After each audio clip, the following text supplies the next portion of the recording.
فیدات بم خاکی کوردستان خاکی جوانی هەموو کوردان نازانم بۆ تۆ هەمیشە هەرغەمباری نازانم بۆ تۆ هەمیشە هەرغەمباری خۆشبەختانە ئەوەشە تۆ ئەگەر لەم وڵاتەش بمری هەر تەرمەکەتە بنەوە لە وڵاتی خۆت ئەینێژن کە کەوتە ڕێی کاروانی غەم بەرەو ڕێگای هیچ نەدیدەم بۆ بە زیندوێتی نامان بنەوە بۆ وڵاتەکەی خۆمان کە بتوانین خزمەت بکەین 38 ساڵە من لێرە عیلمە خوێنم خۆ هیچ نەبێتوانم 3 ساڵ 4 ساڵیش لە کوردستان خزمەت بکەم دەرس بڵێمەوە ملیە ناو پەیتا و پەیتا بۆ هەوارگەی هیچ نەدیدەمان بەڵام ئێمە کە بینەوە ئێمە هیچمان لە کوردستان نییە ئللا سۆز و یادگاری مناڵی و عشقی خاک و خزمەتی میلەت نەبێت کە لە ناخمانایە یعنی ئێمە گەر لێرە بمرین چی سوودێکمان هەبوو بۆ وڵاتەکەمان ڕاستە من لێرە دەرسم و تۆ ڕاستە لێرە خزمەتم کردووە کۆنسێرتم زۆر کردووە بەڵام سوودی چییە من لێرە بمێنمەوە و ئەو علمی هێمەوە ئەو سەقافەتی ئێمە بەکاری نێنم بۆ خزمەتی وڵاتەکەم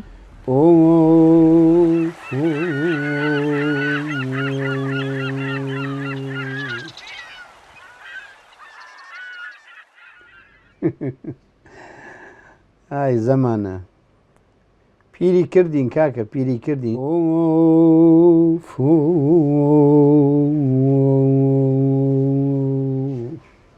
پچی زەردێ وەک زنجیرێک لە دەست و قاچ ماڵەوە نیگای چاوی وەکو تیرێک ئەوێنەی ڕوودی بەداخەوە ئێمە کەم دڵسۆزمان هەیە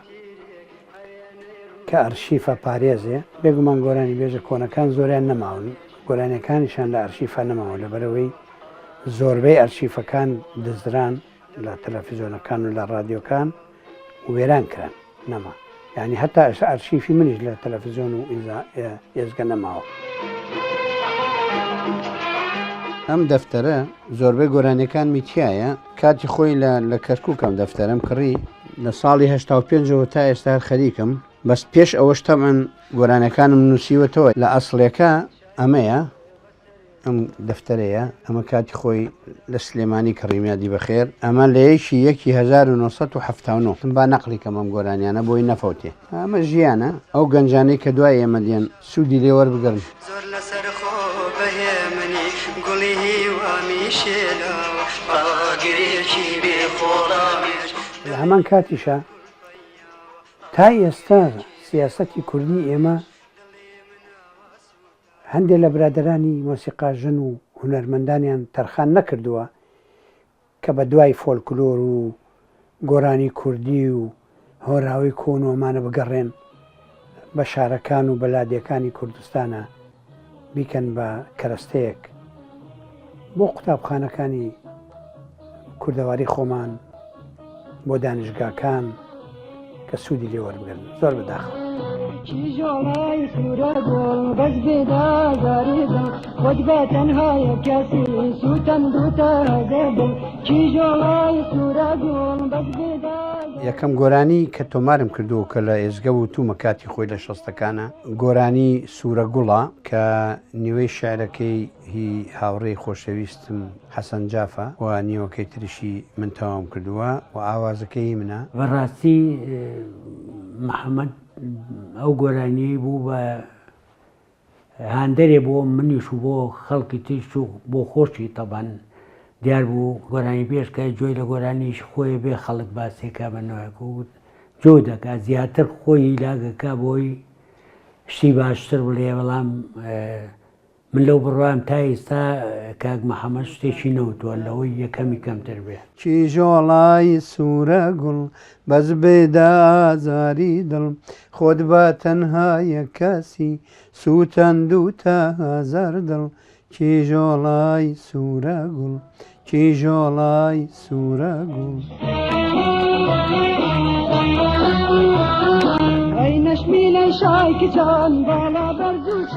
من لە 1952 لە کەرکووک لە تەپەی مەلا عەبدوڵڵا لەدایک بووم تەبان کە سوکارمان هەمووی لە سلێمانین ئێمە لە ئەسڵا سابنکەرانین و هەموو هاوینەکانە چوونەوە بۆ سلێمانی لە 5 ساڵانەوە من گۆرانی ئەڵێم حەزم لە گۆرانی و مۆسیقا بووە دایکشم دەنگی خۆش بوو باوکشم دەنگی خۆش بوو ئەو گەڕەکەی کە من تایە ژیا بووم لە گەڕەکی ئازادی گەڕەکێکی دەروونکراوە بوون هونەردۆز بوون بەڕاستی و دایکشم هیچ مانعی نەبوو بە سەوێت کوڕم ئینشەڵا تۆ ئابی یا بە مهندس یا بە دکتۆر بەڵام کە چوومە بەغا ئیتر من جۆری گیرام لە پەیمانگای هونەرە جوانەکان 5 ساڵ پیانۆم خوێن لەگەڵ گۆرانی و هارمۆنی و نظم نيو 5 سالشا 3 سال اوبرام خوين. بالبداية كنت أعرفه سەرەتا کە ناسیم لە مۆسیقادا سەرکەوتوو بوو نەم دەزانی کە توانای گۆرانی گوتنی هەیە ئەو لەو جۆرانە بوو کە خۆی دەرنەدەخست واتە خۆی پیشان نەدەدا و نەیدەگوت من نا مرۆڤێکی گەورە بوو پڕ بوو ڕۆشنبیرێکی بەرزی هەبوو کەسایەتێکی بەهێزی هەبوو لە مۆسیقا لێداندا سەرکەوتوو بوو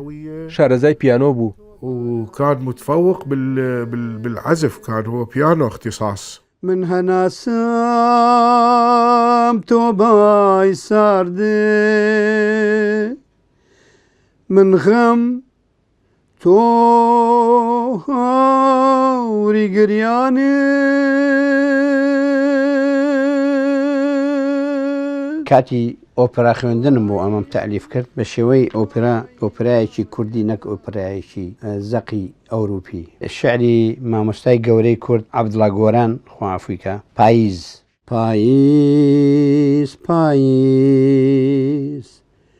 بوشی پرزار من ما تۆزیز هردو هاودار. فأنا ما كنت أعرف بالبداية بس بعدين عرفت بأن محمد عنده ألحان سەرەتا من نەمدەزانی بەڵام دواتر زانیم کە محەممەد ئاوازی هەیە و دەچێتە رادیۆ و تەلەڤیزیۆن و ئاواز و گۆرانیەکانی تۆمار دەکات ئەو کاتە لە رادیۆ و تەلەڤیزیۆن تیپێکی کوردی هەبوو پەیوەندی لەگەڵ دروستکردن دەچوو گۆرانیکی تۆمار دەکرد بە شێوازێکی تایبەت و هەڵس و کەوتێکی جوان دەیتوانیشتی جوان بکات وبتعامله الحلو وقدر يسوي أشياء حلوة يعني. وبيشوا الابتدائي كمامۆستای خوالێ خۆش بوو مامۆستا وەرتایر ئۆکردۆنی فێر کردم و ئۆکردۆنێکی خۆی هێنای کە لە لای من بوو مەشقم لەسەرە کردووەم شتانە دەفیشم هەبوو کە لێرە بووم لە کۆتایی خوێندنم دەرسی گیتار مەدایەوە بە تەلەبەکان زۆر جۆم لە مامۆستای دێرین و مامۆستای خۆم عەلی مەردان ئەگرت حەسەن زیرەک سەید عەلی ئەزغەری کوردستانی و مەزەری خالقی فوق يا بقى فوق النخل فوق مدري لمع بەغا شارێکە لە شارە خۆشەویستەکانی من کە 18 ساڵ لەوێ بەسرم برد بەغا سەقافەتی جیاوازە ڕۆشنبیری جیاوازە دراساتی جیاوازە و هەل زۆرە لە بەغا لەبەرەوەی زعەکان و تەلەڤیزیۆنەکان زۆربیان هەل لە بەغا بوو پێشەوەی کەرکووک تەلەڤیزیۆنی کەرکووک دابمەنزرێ چوون بۆ ئێزگەی کوردی لەوێ شەروەرگیرام وەکو مۆزەفی ئێزگەی کوردی بەغا گۆرانی زۆر چاکم تۆمار کرد لەوێ ئەو سەردەمانە چاوشێنی پەرچەم کۆ ئەی چاوشێنی پەرچەم کۆ خۆشێمانێ هەی بڕبەبڵ ئاگەرمەیلێ لەسەر بێ ئاگەرمەیلێ لەسەر بێ و هاوڕێی دێرینی چاکم پیا کردوەک و عەزف کەمانەکەی نازم غەزالی ناظم نەعیم خوافیکە نازم غەزالیشم بینی و زۆربەی گۆرانی بێژەکانم بینیوە لە بیریش مەکە زۆربەی گۆرانی بێژەکانە وەکو حوسێن نەعمە و فاضڵ عەواد و ئەمانە لە کۆرسا بوون ئەوسا من گۆرانی بێژی ڕسمی بووم هێشتاوان لە کۆرس بوون هێشتا نەبوو بوون بە گۆرانی بێژە ڕسمی یادە یادی تابلۆ بێڕەنگەمەتەکان ساڵی 74 بوو لە بەغا کە بەعسیەکان ئاهەنگێکی زۆر گەورەیان کرد بە بۆنەی نەورۆزەوە بۆ ئەوەی بڵێن ها ئێمە ئەوەتانێ کوردەکان هیچ مشکلەمان نییە و حەفلاکەینەوەمانە لە پشتشانەوە ئێمە هەمومان وەستا بووین مامۆستاکانیش پشتمانیان گرتوو بۆی کەس ڕانەکە تو من ڕاکەم گۆرانی ناڵێم حیامەچێ ڕۆژێ وەزە هین بوو بە چەپڵۆ مپڵەوەوانە ڕێک چوومە خوارەوە ئەو کوڕێ ڕەفیقم مەسیحەکە ناوی جێمسە پێش من چووە دەرۆ چوە ناو سیارەکەم چوە ناو سیارەکە و دەرچووین گۆرانیەکەم بە بێدەنگام دەنگی نایە ئەم شعرە لەسەر من نووسراوە گۆرانیەکی بێدەنگ لە جەریدەی تاعاخیش وابزانام تاعاخی بووەخە لە جەریدەی کوردیەکانیش بڵاوی کردبووە نسخەی جەریدەکەشت با پێشەندم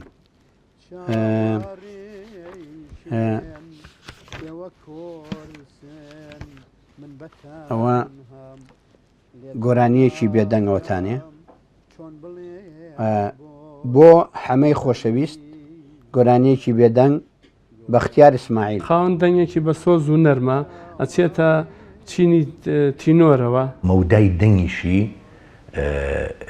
ئەوە 6 تۆن 7 تۆن لە ئۆکتافە گۆرانیەڵێ ئەگەیەتە ئۆکتافێکی تەواو چکە ڕەنگە زۆر هونەرمەند هەبێ دەنگی دیاریکرااو بێ محدود بێ ینی لە چەند تۆنێکی مۆسیقایا بێ 7 تۆن بەرزە بێتەوەێتە خوار یا 5 تۆن یا 6 تۆنەیەتەوە خوارەوە لە زۆربەی گۆرانەکانیا ئەو سنوورەی بەزانووە کەواتە دەنگێکی سادە نییە نەچوە لە سای کەسێ بکاتەوە تابێکی خۆی وەرگرتووە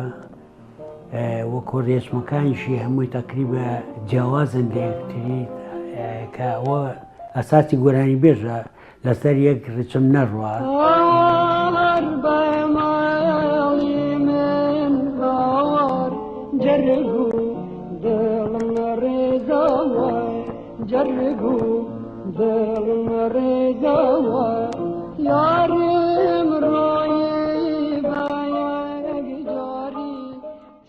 سەربازیم تەواو کرد نەقلی جنوبیان کردین لۆرەکە مەجموعی کلاشینکۆفی تیا بوو وتم جەماع دەڵێن چیەوە ئەو کلاشینکۆفانە بین و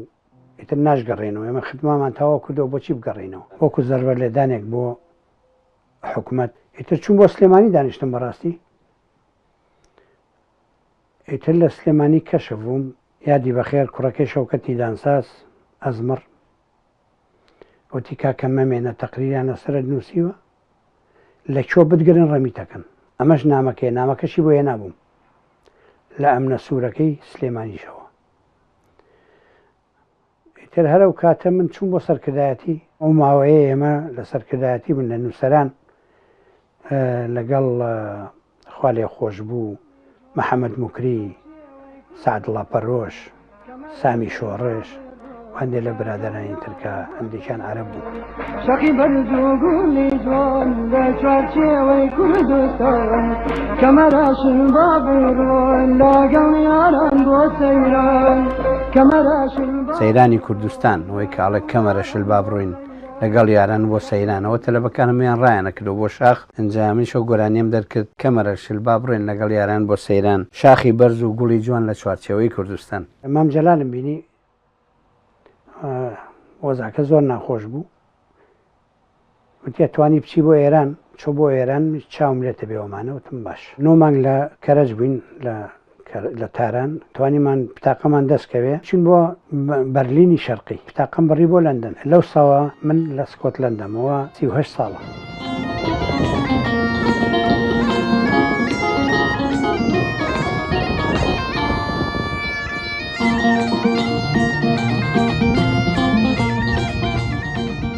کە گەیشتمە ئێرە بێگومان ئەگەڕێن لە ناو جەنتاوشتەکان تا کە کاسێتەکانمیان بینی و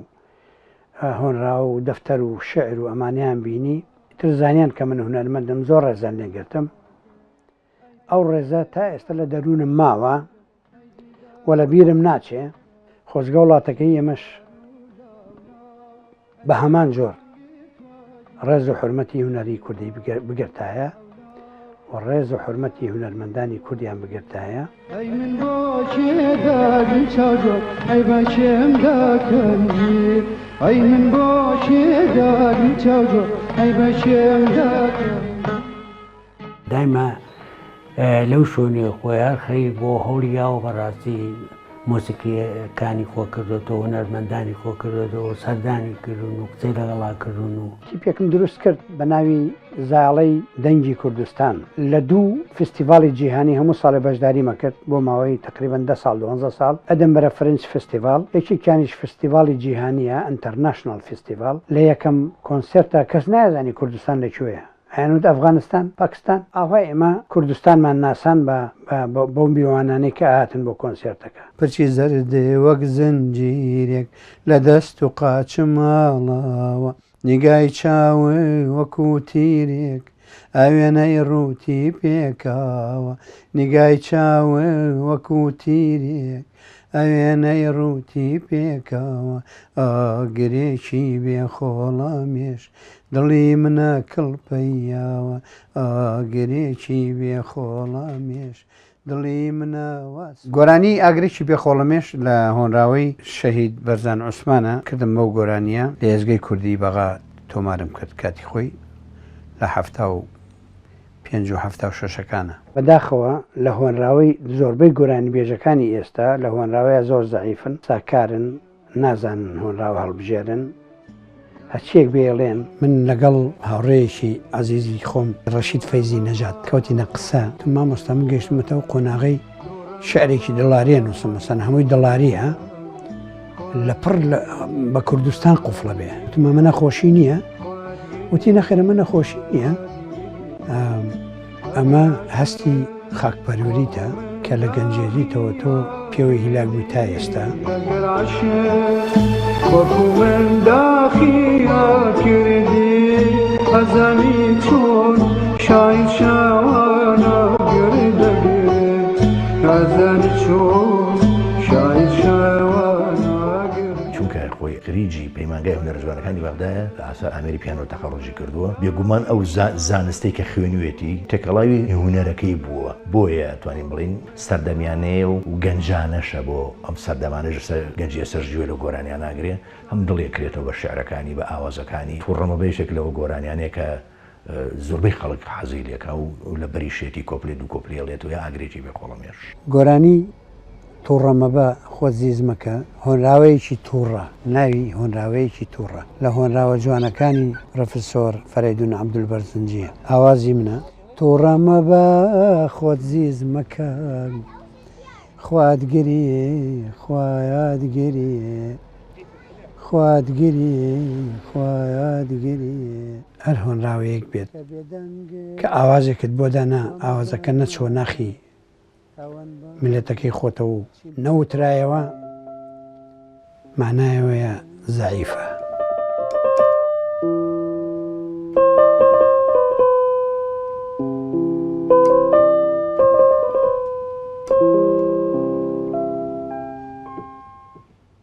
ئاوازدانەرێکی بەتوانایە ینی ئەو کۆمەڵە گۆرانی کەوا گوێمان لێبێ سەرجەمیان بەرهەمی خۆیەتی یعنی ڕەنگە جگە لە دەنگخۆشیەکەی وەکو ئاوازدانەرێکیش ئەتوانین ناوی هونەرمەند محەممەد عەباس باران بێنی ئاوازدانەرێکی بەتوانە.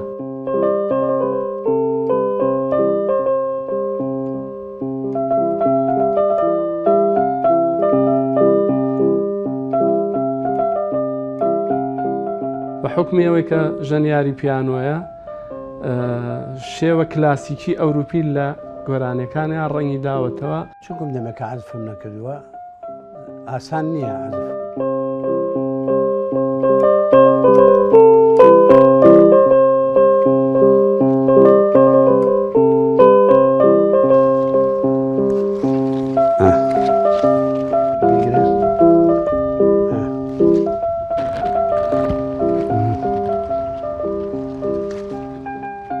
من دڵاریم زۆر نەکردەوە بەڕاستی و قەتش نەمیستەوە قۆڵی ئافرەتێک ببڕم لە ژیانمە لەبەرەوەی مامۆستاکەم دایکم بوو ئەمزانی نرخی ئافرەت چەند گەورەیە ئاخر چی بکەم دەبڵێن چی بکەم تخوا چی بکەم خۆشمەوێ لە ئوردون لە کۆمەڵەی کوردی ئوردون داوای لێم کرد دەرس بڵێمەوە خوشکەزاکەشم لەوێ بۆ چوم سرم لێداوەمانە تر ئەم خێزانم بینی و تعارفمان کردووەمانە و کە چوم ئایلەکەم بینی خێزانەکەیان زۆر ڕێک و پێک بوون لە سەرەتاوام زانی عەرەبن ئیتر کوردی زازاش دەرچوون و 22 ساڵە خێزانمە تقریباً 5 گۆرانی 6 گۆرانی بۆتووە یەکێ لەوانە یاری من تەرەرە فێرە هەر بە سەرما ناز بکات ترەرەرەرەرن ئەی نون و گیان ترێرەرن فێرە بە سەرما هەر ناز بکات ترەرەرەرەرن مناڵیشمان نییە و خەتای کەسیشمان نییە خوا نەیداوە ئێمە شکرانەی خواکەین.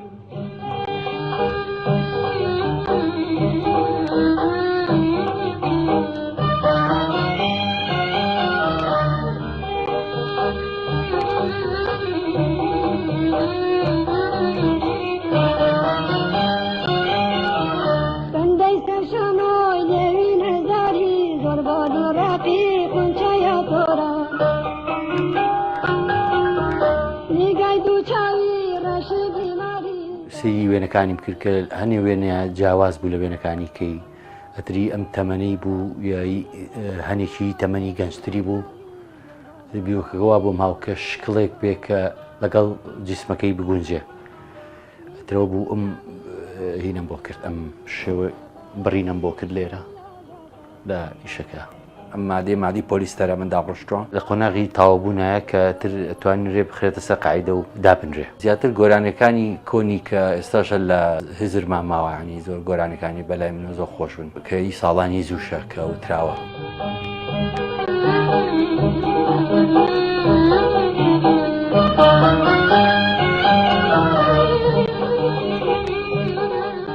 سێ ساڵە بێ تووشی نەخۆشی شیرپەنجە بووم و هەزار شکر بۆ خوان تەعالا، هەزار سوپاس بۆ خوای گەورەمان کە نەجاتم بوو لێی. هۆنراوەکان شەش هۆنراوە بوو کە لە خستەخانە نووسیم. یەکێ لەوانە زۆر بێزارم، ناڵەی شەوان زامەکانم لە خستەخانە نازانم بۆ ئەم ناوم بۆ هات. کەرکووک. ئاخ تەمەن، ئەم تەمەنە چەند ئازیزە. چواردەی دا ئەم بە 70 ساڵ. ئاگەرێکی بێ کۆڵامێر دڵی مناوە سوتاوە، ئاگرێکی بێ کۆڵامێر. هەناسە نایاڵێ کاکەجیان داوا لە بردنەکەم ئەچین پێم خۆش بوو بەڕاستی حەزمەکەت ڕۆژە لە ڕۆژان شتێکی ئەو بڵێم یان دانیشین بە یەکەوە شتێ بڵێم، بەڵام تڕێ نەکە و تەمەنیش ڕۆی بەرەو سەرەوە زۆر بەداخەوە. دوای 70 ساڵ و دوای 80 ساڵیش هەر بەردەوامە بین ئینشاڵڵا. دوورە وڵات زۆر زەحمەتە، زۆر غەمناکە. من کە سلێمانیم بەجێ هێشت دڵم پڕ ببوو. هۆنراوەیەک شمنووسی کە کەوتە ڕێ کاروانی غەم بەرەو ڕێگای هیچ نەدیدەم. کە کەوتە ڕێ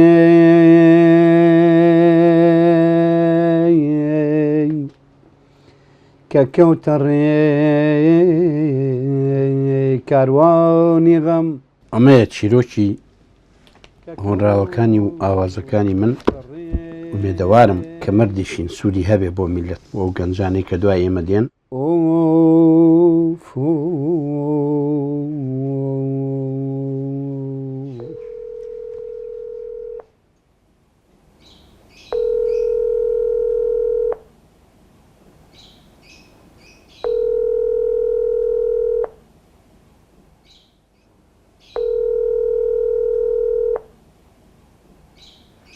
ئەلو. سلام علیکم. عەلەیکم ئەسسەلام کاکە محەممەد، چۆنی براجان؟ داواکەمی وەڵای قوربانجان ئەوە لە خستەخانەم ئەوە دەی سەلامەتە ئیشەڵڵا. وەز ئەیستا چۆنە و کاکە جان برینەکە لە چیایە؟ برینەکەم هێشتا تەڕە تەقەڵەکانیان لابردووە 13 تەقەڵە. دەی سەلامەتە ئیشەڵڵا. و الحەمدولله ئێشم نییە. الحەمدولله. بەس چییە؟ ئیفرازاتەکە ئاوەدا و خوێنەدا ئەبێ ئەوە وشک بێ بۆ یەک بگرێ.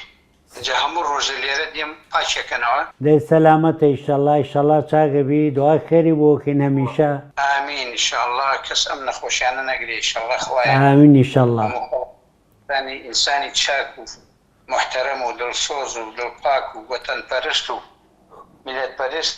ئینشاءڵڵا خوایە هیچیان لێ نەیە. ئای لەو ساتای تەماشام کردی چەندە گریام سلەیمانی.